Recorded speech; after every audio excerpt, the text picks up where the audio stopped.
حضرت عائشہ رضی اللہ تعالیٰ عنہ سے روایت ہے کہ نبی اکرم صلی اللہ علیہ وسلم ان کے پاس تشریف لائے تو ان یعنی حضرت عائشہ رضی اللہ تعالیٰ عنہ کے پاس ایک عورت بیٹھی تھی۔ آپ نے فرمایا یہ کون ہے؟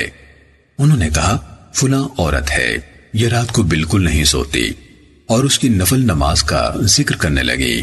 آپ نے فرمایا بس کرو، اتنا کام کیا کرو جس کی تم طاقت رکھتے ہو، اللہ کی قسم اللہ تعالیٰ ثواب دینے سے نہیں اکتائے گا حتیٰ کہ تم اکتا جاؤ گے۔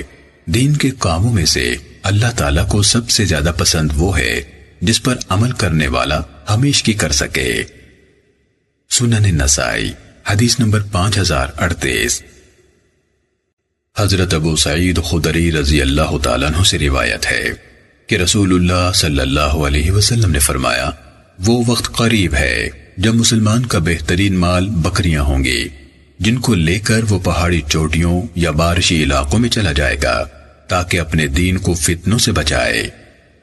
سنن نسائی حدیث نمبر 5039۔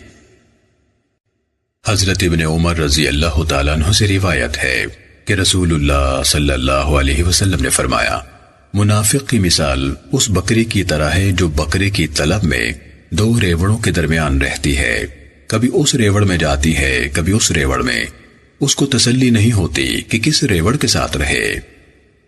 سنن نسائی حدیث نمبر 5040۔